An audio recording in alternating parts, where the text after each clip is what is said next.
what's next after this? Kayo po ba ang grupo nyo, sapat na sa inyo yung naging desisyon na ito ng PhilHealth? Or kayo po ba ay ng Supreme Court sa issue po ng PhilHealth? O kayo din po ba ay tulad ng iba na gusto nyo rin pong may managot sa issue? Kasi ang sinasabi po ni Attorney Nery, para sa kanya, hindi sinasabi ng Supreme Court na walang criminal liability yung mga tao na may kinalaman sa paglipat ng pondo. Yes. So, we feel na meron talaga dapat accountability, no? And this can come in many levels, no? Siyempre, kailangang imbestigahan kung merong criminal liability.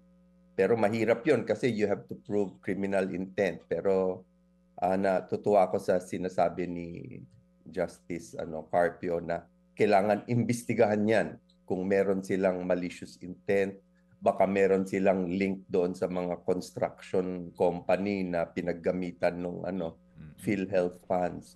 Pero failing that, at least he should be fired, yung Secretary of Finance, kasi mali-mali yung advice na binigay sa Pangulo eh. Yung reserve fund daw iba sa excess fund, no? Paano ba sa Tagalog yun? Yung naipon daw iba sa hindi nagastos. Sa Tagalog pa lang pareho na yun eh. So tapos yun daw tulay, paggawa ng tulay, mabuti daw yun para sa kalusugan. Parang katawa-tawa naman yung mga dahilan na ibinigay eh.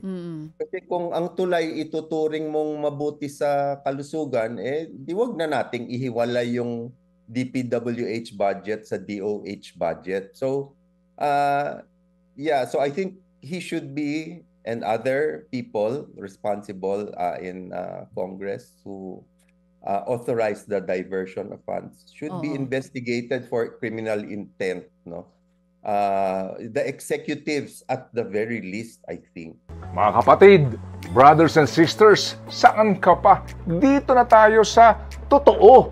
Dito na tayo sa True FM. Mga kapatid, mag-subscribe and follow po kayo sa social media accounts ng True Network PH. Yan po kami, hanapin nyo lang True Network PH, Facebook, Instagram, YouTube, TikTok, and podcast.